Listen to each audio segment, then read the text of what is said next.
find them on Instagram, you can find them on Bandcamp and Spotify, and this week you can find them here on the podcast. I'm talking about the band The Surf Hermits. They are a surf band based out of British Columbia. This is the song Desert Beneath the Waves. It's an EP you can pick up over at their Bandcamp page at thesurfhermits.bandcamp.com. Big thanks to the band for giving us permission to play their music here on The Bride of Monster Kid Radio this week.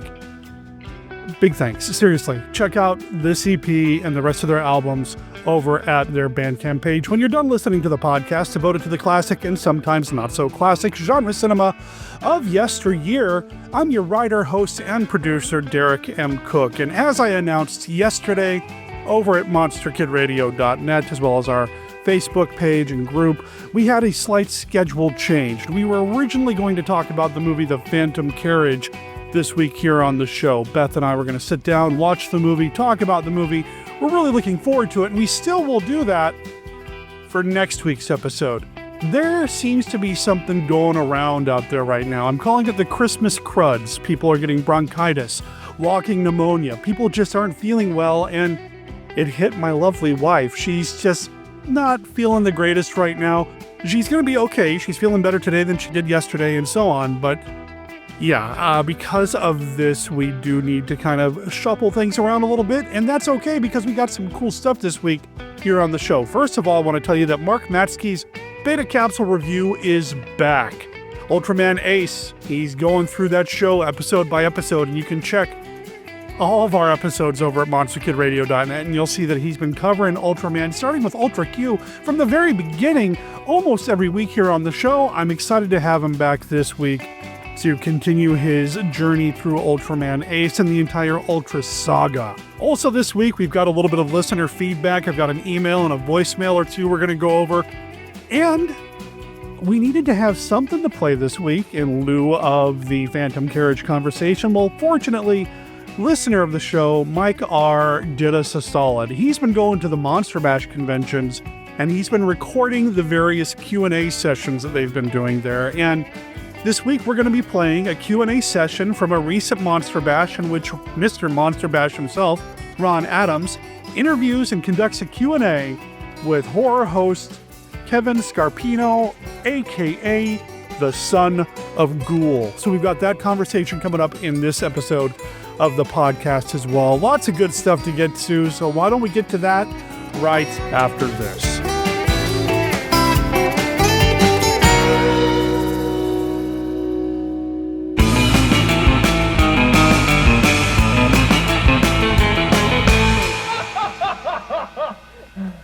Please, we're doing all we can for you. We're trying to bring you back down to normal size. You do think I'm a freak, don't you? But you know, to me, you're the freak, the one who's different.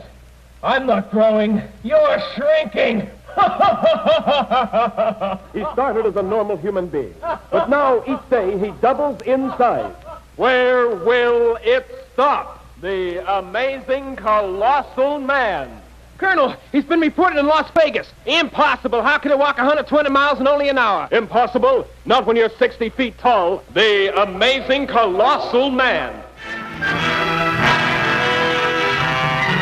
20 years ago, in the barony of Frankenstein, a monster created by man stalked through the country, maiming and killing.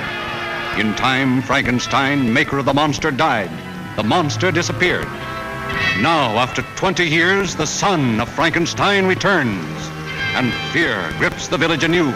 A man tainted by the blood of his father can forget his human soul and carry on the diabolical work of the Frankensteins. As a man, I should destroy him.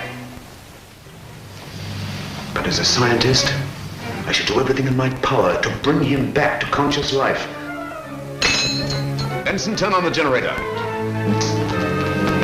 Produced on a vast scale, Universal Son of Frankenstein presents the most fearsome cast in the history of the screen.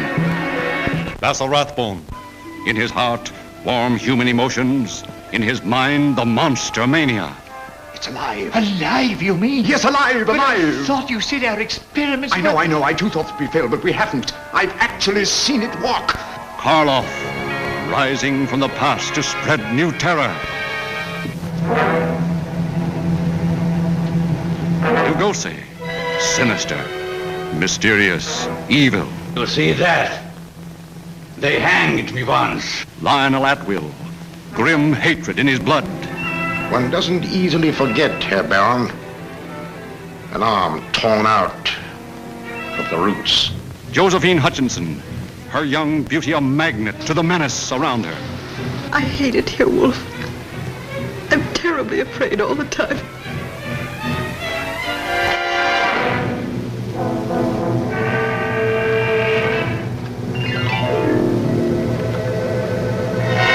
By heaven, I think you're a worse fiend than your father. Where is this monster? Where is he? I'll stay by your side until you confess. And if you don't, I'll feed you to the villagers.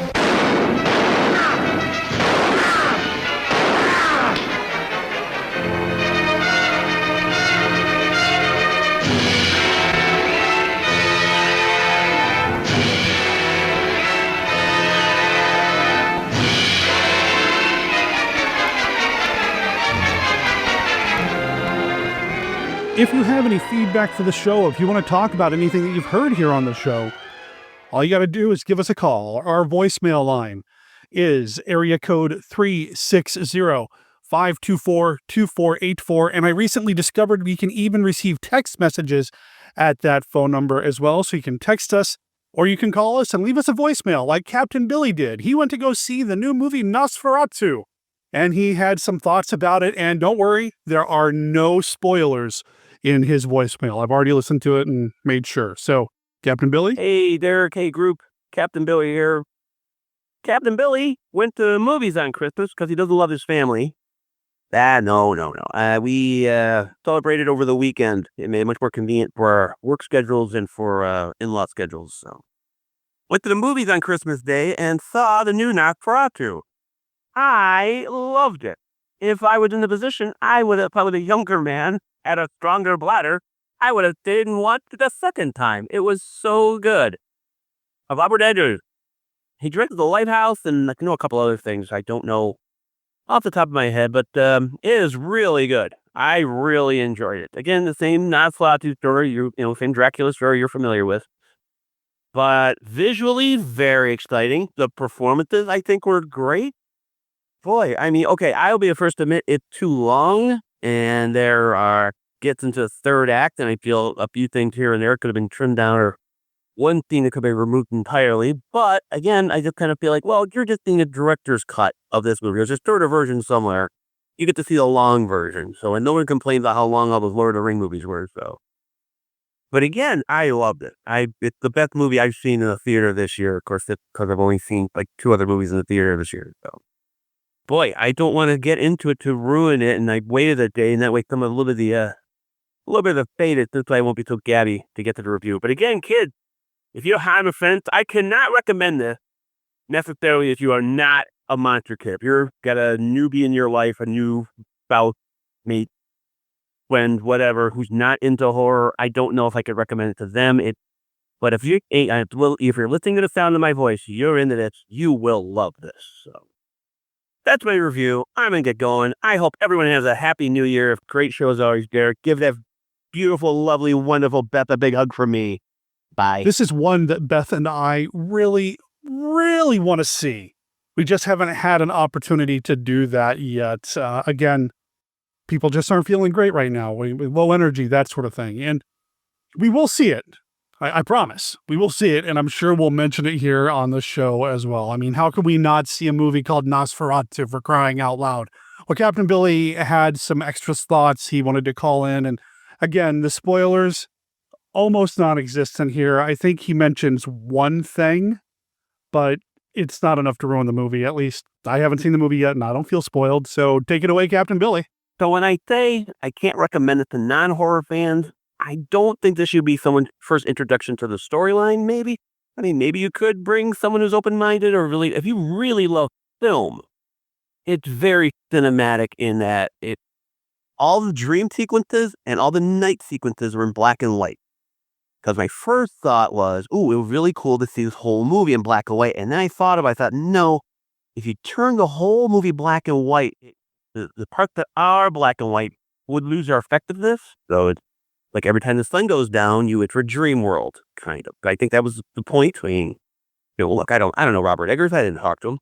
I am looking forward. I'm dying to see the thing on Blu-ray. I want to watch it again because I'd love to hear a commentary, and I want all the behind-the-scenes stuff. And then in 4 or 5 years, I hope that Criterion gets a hold of it, does a super deluxe 2-discer with all the stuff and 3 commentary, the director and the cast and the makeup crew and the special effects people. Like I said, I'm very excited about this film. So yeah, when I say maybe not someone, like I said, I just think it would really help. It would really help if you know the story already going in. So someone who's seen Dracula, but yeah, I wouldn't. And it's rated R for a reason, kid.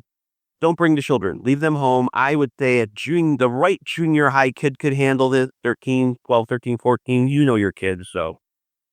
But yeah, it's rated R for a reason. But again, I think junior high could handle it if you know your kid. So. Yeah, again, I can't wait to see this movie. We are going to see this movie. We really, really are going to go see this movie, especially on the big screen. I think that's the best way to do it. My experience with Robert Eggers is pretty limited. I've only seen The Witch. I haven't seen his other movies, but Beth was telling me the other day that she had seen The Norseman, and she said it was really, really good. So eventually I'll see that as well, I'm sure. Also, I did some checking, and it looks like all the other Eggers movies that I'm familiar with anyway have been released on Blu-ray with a director's commentary. So you're in luck, Captain Billy. If you want to get the director's commentary, as you were talking about, well, just wait for the Blu-ray. I'm sure he'll do a commentary track for Nosferatu as well.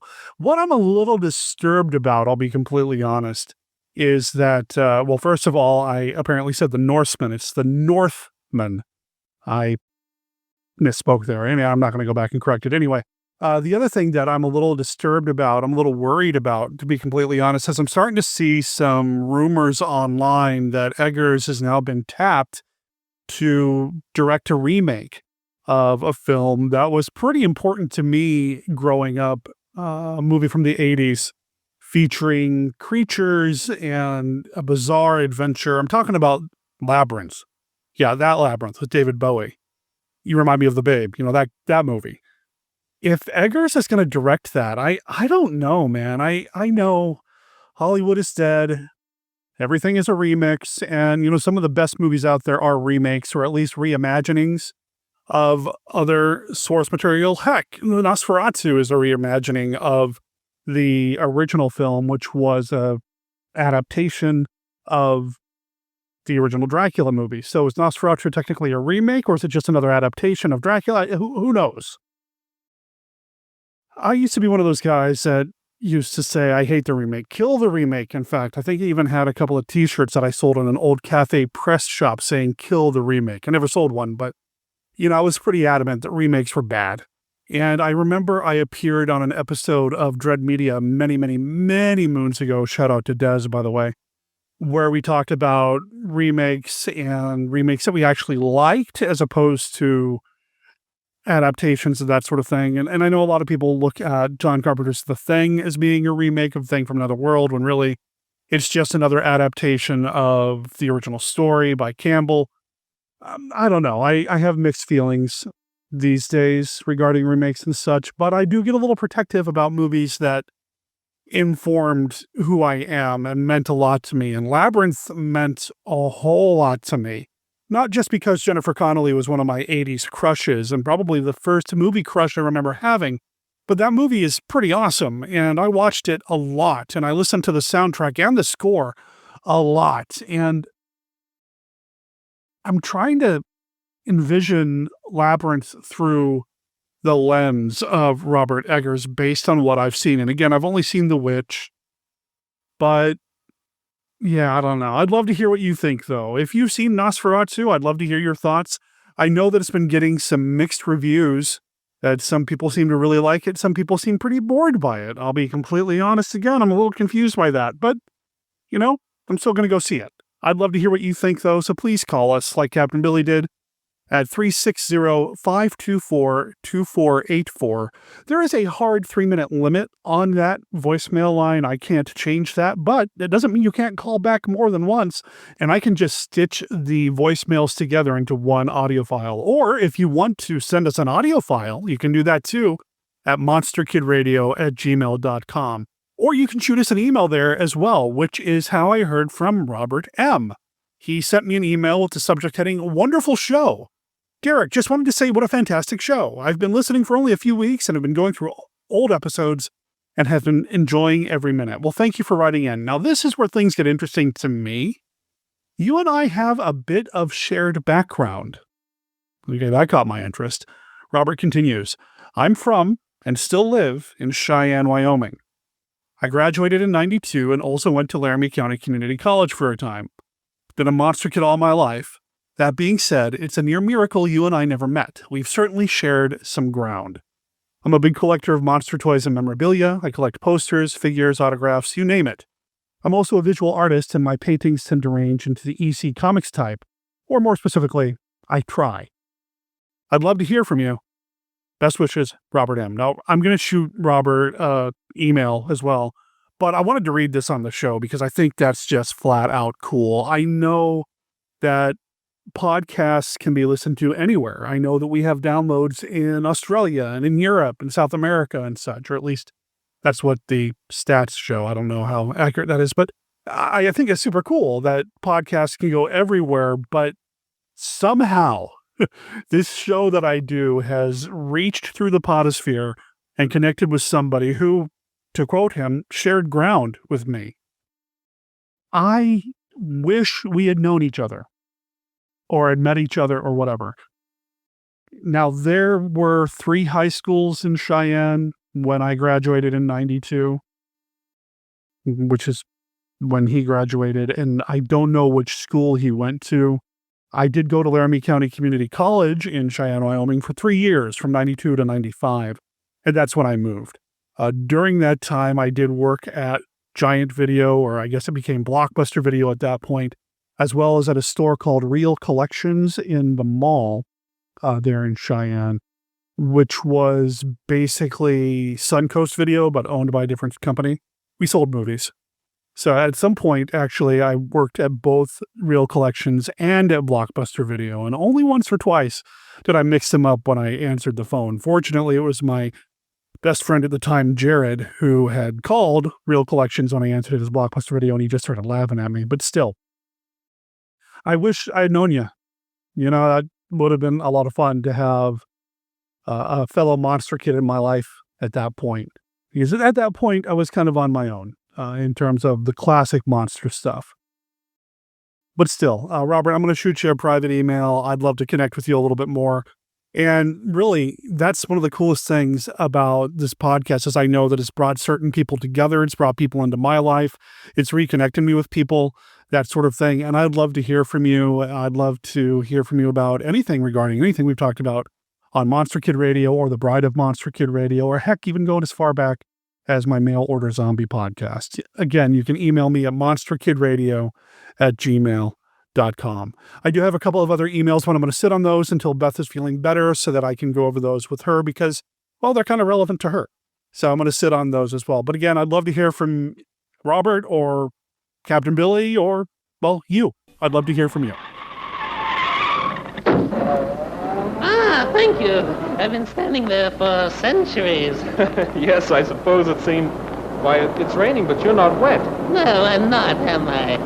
Where are you coming from? I was watching a wonderfully terrifying double feature movie. I was a teenage Frankenstein and Blood of Dracula. Oh? Professor Frankenstein created a teenage monster to bring havoc and terror to all who meet him, but he left a few parts out, particularly in the poor lad's face. May we change the And subject? the vampire in Blood of Dracula, quite unfriendly except when hungry, than any friend will do for a few ghastly moments. Please, Oh, here's where I must leave you. But there's nothing here but an old cemetery. Yes, I know. I want to meet some old friends here.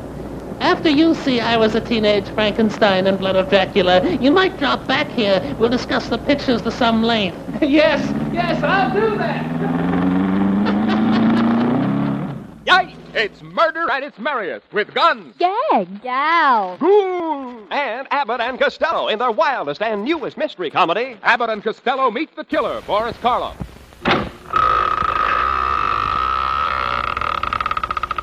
The curse of the mummy's tomb. A bandage and bone monster stalking the cryptomaniacs who defiled its tomb of terror. And the Gorgon.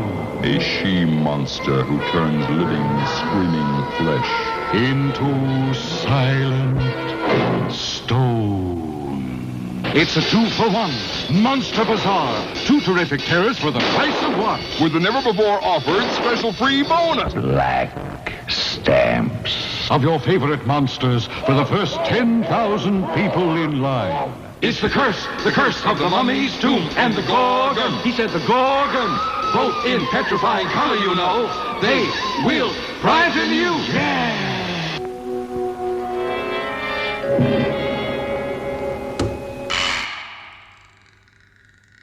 Live from the Land of Light in Nebula M78, home of the mighty Ultra Heroes, it's Monster Kid Radio's Beta Capsule Review. Ultraman Ace, Episode 20, Stars of Youth is the Stars of Two. While on a routine air patrol, Hokuto is drawn to admire the North Star. His reflective mood is broken when he observes a luxury cruise ship flying through space. He investigates, but since the object doesn't show up on radar, the TAC team questions the veracity of Hokuto's report. Captain Ryu suggests that time off might do Hokuto some good, so he takes a vacation at a seaside resort. To his amazement, he discovers the very ship he saw in space, anchored in the harbor and serving as a hotel. On board, he meets college student Ichiro Shinoda, who insists that the ship is very much moored in place and could never fly in the way Hokuto describes.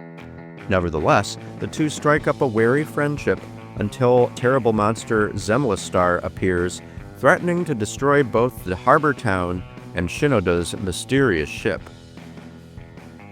Episode 20 of Ultraman Ace, which first aired August 18, 1972, tells a story that at first seems a bit off-kilter, but builds to a surprising and somewhat moving conclusion, with the moored ship serving as a metaphor for Shinoda's feelings of being stuck in life.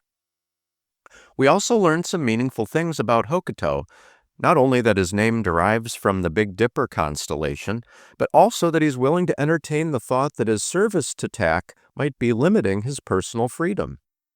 However, he realizes that his responsibilities are of greater importance, and his transformation with Minami into Ace is one of the best so far. Significantly, the winsome actor playing Ichiro Shinoda, whose stage name was Saburo Shinoda, would take the role of Kotaro Higashi, the human host of Ultraman Taro, in the next Ultra series of the same name, which began its broadcast run in 1973. For Monster Kid Radio's Beta Capsule Review, this is Mark Matzek reporting.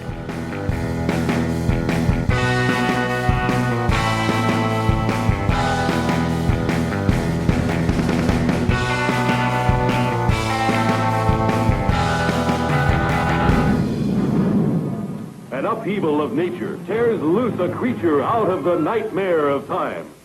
Spawned by an earthquake on the bed of the ocean, a reptilian, earth-shaking beast of the sea.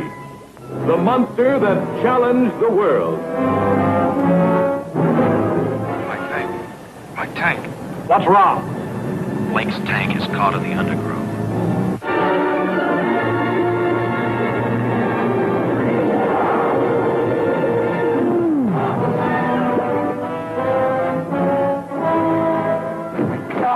What happened? Oh, my God, it's his body.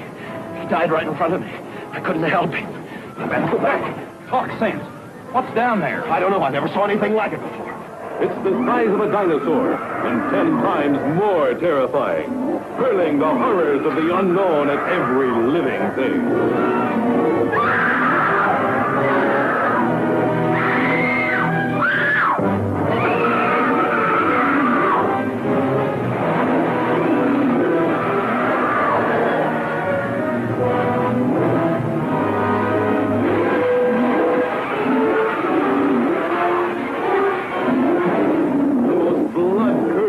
Monster of the age.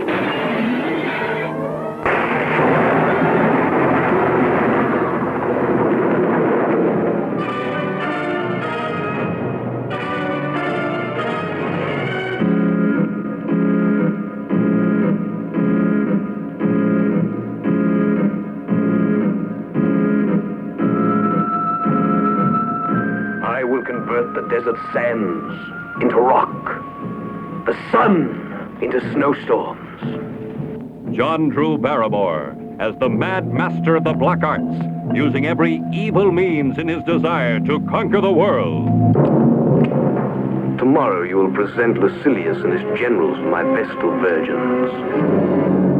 Enslaved women did his bidding. Soldiers were transformed into mindless puppets of the goddess of zombies, the goddess who punishes with fire and mummifies with the power of her evil third eye.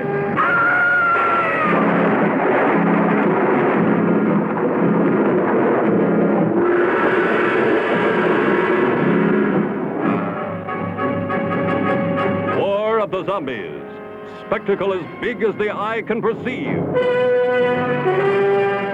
Azir! Azir! The Romans are coming! What?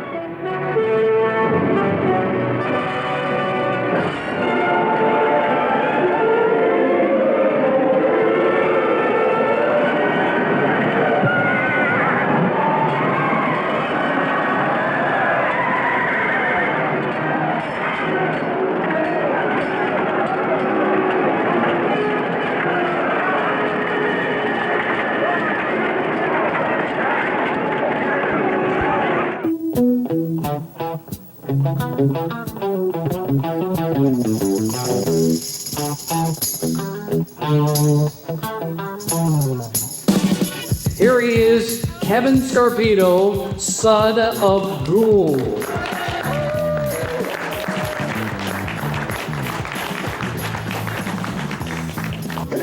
What's happening? You all right? Okay. Kevin has, how long have you been doing Son of Ghoul? In June of this year, will be 39 solid years. And aren't you, at this point, the longest running on air? Other guys started before me. Some guys are claiming 50 years, 45 years. But their broadcast time was broken. I've been on every weekend for almost 39 years. Even when I changed stations, I signed off like on a Saturday, and by the next Friday I was on at the new station, so I never even missed a week going from one station to the other. So, how did it all begin? The origin of Son of Ghoul. Well, growing up in Cleveland, we had 3 stations back in the 60s, and there was a character called Ghoulardi on Channel 8, the famous Ghoulardi, yeah. And I had no idea that there was horror hosts in other parts of the country. I didn't even think about it. I thought Ghoulardi was just a one-hit thing, you know. He was on for 3.5 years, and at the same time, the Beatles conquered America, so it was like a big thing for me. Then in the 70s, a guy came on called the Ghoul, and he recreated the Ghoulardi image with the beard, mustache, the fright wig, the buttons, and all that. And around 1981, I was a fan of the show. 1981, he had a lookalike contest held at the old Cleveland Agora. And I always had like a Ghoulardi Ghoul type costume that I would wear. I had it since I was a kid. And my buddies and I would go out on Halloween, and that'd be my costume. And then it would go in the closet, and I'd forget about it again. Well, he had this lookalike contest. The grand prize was to win a segment on his show. So the contest took place for 5 weeks in a row. They judged the winner by applause from the audience. I was the grand prize winner. I won the segment on his show. He named me Son of Ghoul. So that's how it started. And then again, I did the segment on his show. It was over. I had fun. I never even thought about being on TV. I thought, I'd never be able to do that. So I went back to my regular, what if I played the music? So I've always been a musician, so I was out playing in bands and stuff most of the time. So let's graduate to like 1983, 84. A station came on, the UHF station in Canton, Ohio, Channel 67, and they had a host called the Cool Ghoul. Yeah. Now he was the second. There was also a cool that was on in Cincinnati, Ohio, in the 60s. Well, this cool Ghoul donned the same costume, did the same stick, and he started on the local station. Well, that particular year, they were hosting the Jerry Lewis Telethon, and they hit the local part of the broadcast from the station. And the cool Ghoul was out there showing Three Stooges movies on the wall outside of the station all night. And he had invited the public to come out and drop their money in for Jerry's kids and watch Stooges. Well, I played a gig that night and was done. And at 3 o'clock in the morning, I was driving home and I thought, hey, they're showing the Stooges movies out there. So I drove out to the station, dropped my money in the fishbowl, and watched some Stooges, and I met George Cavender, the cool Ghoul. He was doing segments. I told him about my look-alike experiences. He invited me to come to the station the next week to see a taping. I did. I observed what they were doing, and I thought, this is very cool. The next week, I just kind of showed up uninvited, like a weirdo walking in the back door, and everybody's like, oh no, this guy's here again. But nevertheless, I ended up getting a job as a board op at the television station, running the commercials and programs on the air. And about 6 months after I was working there, the host, George Cavender, he decided he was going to leave the station. He's going to quit.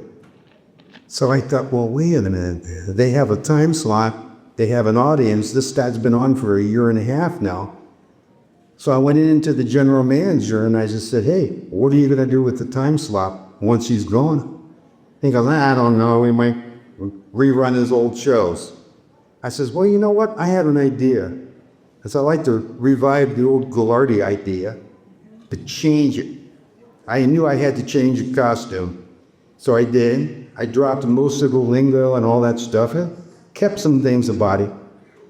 And he said, let me see a demo tape. I gave him a little VHS tape, and now it's almost 30 years later. I'm going to tell you. Great stuff. Now, rewinding a little bit further, I talked to you on the phone many times. Yes.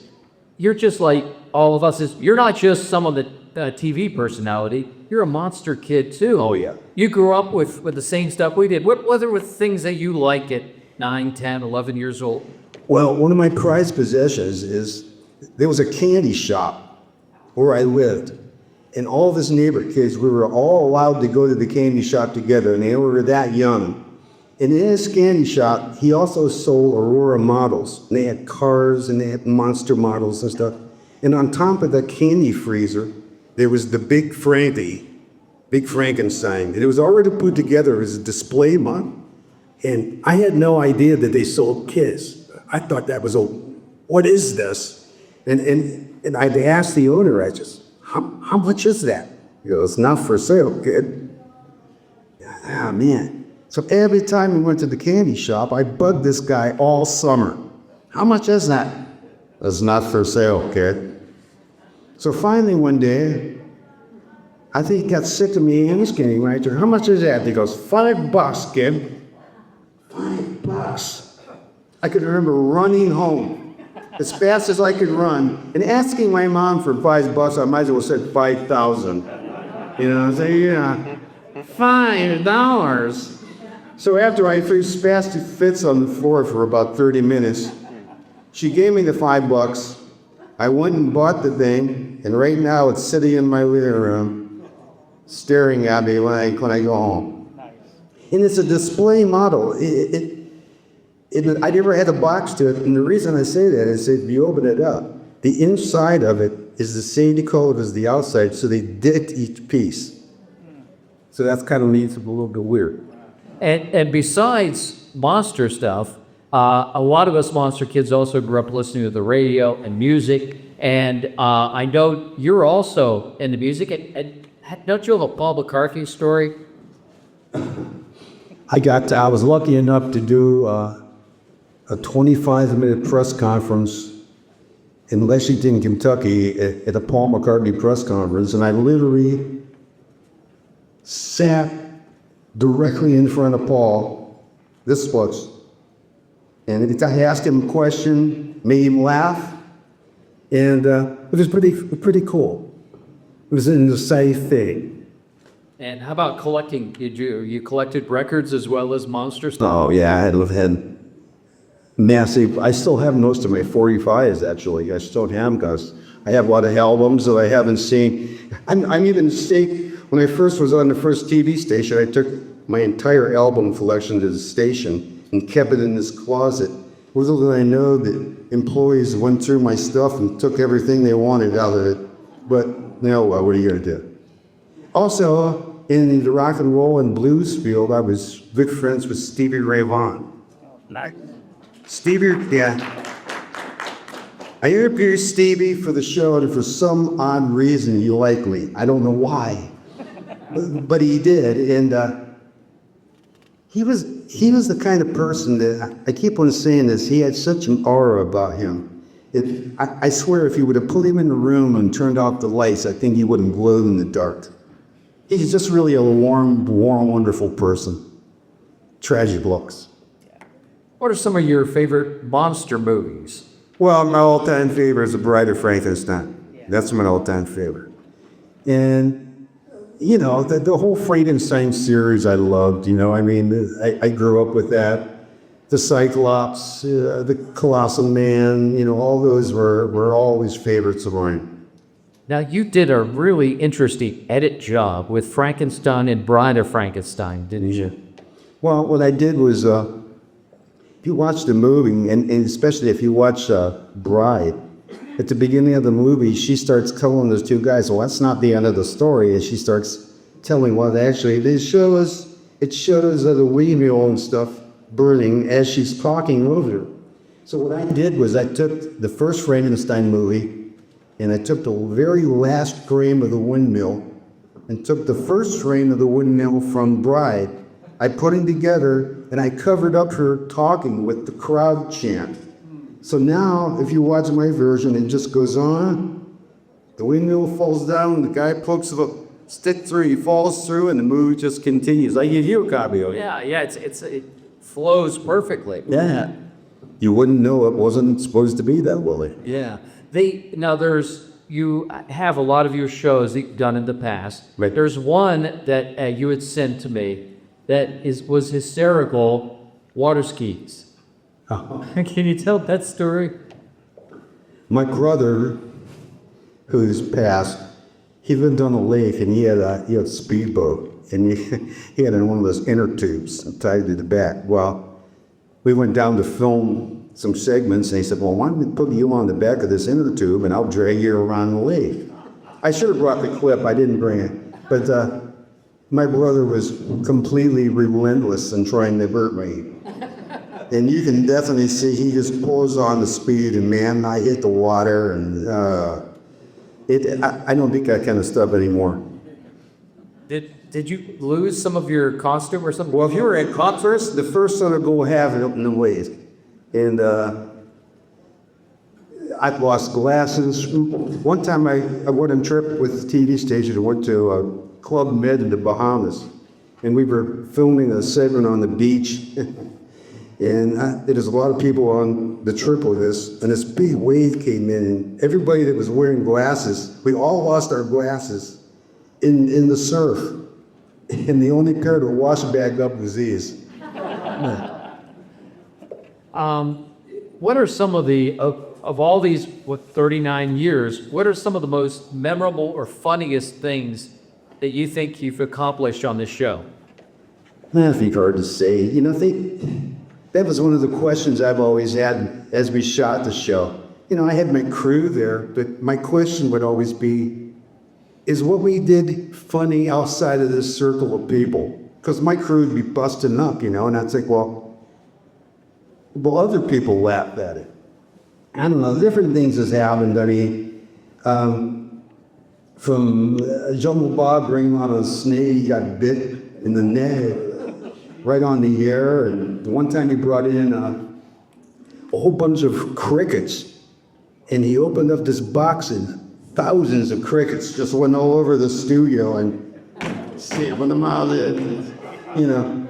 different things happened. I mean, I was involved in 9 years of co-hosting Jerry Lewis telephones. And I got a great Jerry Lewis story if you'd like to hear that.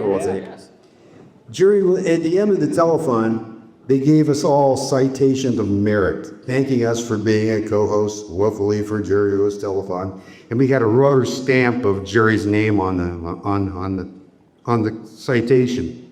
So Jerry happened to be appearing in Akron, Ohio, at a club that's now closed. But it was before Jerry got sick and gained weight and all that, and went through all that. So I bought tickets for the show, and the girl I was dating at the time, we went to the show. And I took my citation of merit with me. And just by chance, I took my little drink coaster and I wrote, "Dear Jerry, I've been a telethon co-host for 9 years, or 8 or 9 years at the time, on WAC in Canton. How about an authentic autograph?" So when the waitress came to the table, I said, "Hey, could you do me a favor?" I said, "Could you take this backstage and see if you could get Jerry to sign this?"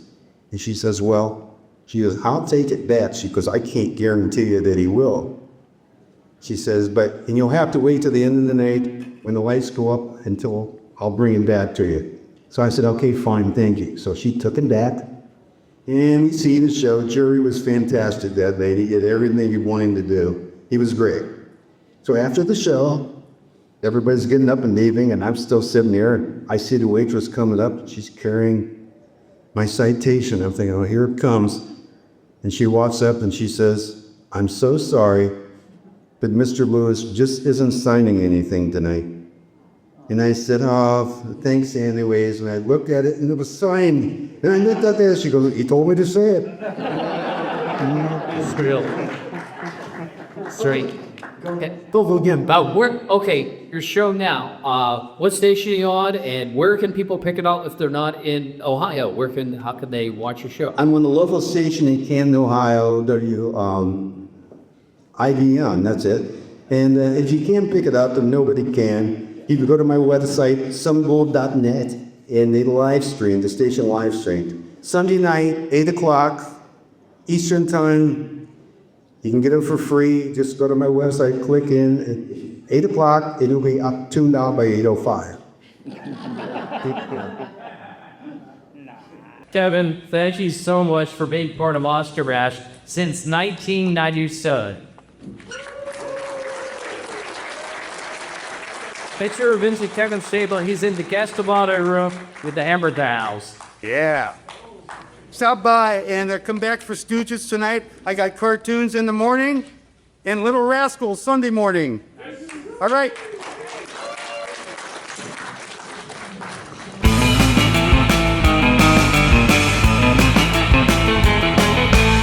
That brings us to the end of this episode of Monster Kid Radio. Big thanks to Mike for recording the Q&A sessions at Monster Bash. I've got a couple of the other ones that he sent me stashed away on a hard drive. Really, Monster Bash is one of those events that I miss going to. I haven't been in the past several years now. And I know it's like Steve Turek from the Diecast Movie Review. He goes and he gets a lot of interviews and he covers it over on his show. So I get to live vicariously through Steve's podcast whenever he goes to Monster Bash, and I get to see all the posts on Facebook and that sort of thing, but I really, really miss it. If you haven't been to Monster Bash, I highly recommend you make the trip. Check them out over at creepyclassics.com. You're going to find Monster Bash. You're going to find what they sell. They've got a lot of stuff for sale, a lot of really good stuff, and the prices are really good as well. And you're supporting another Monster Kid. I mean, Ron loves this stuff, and he has worked so hard to make Monster Bash the convention to go to.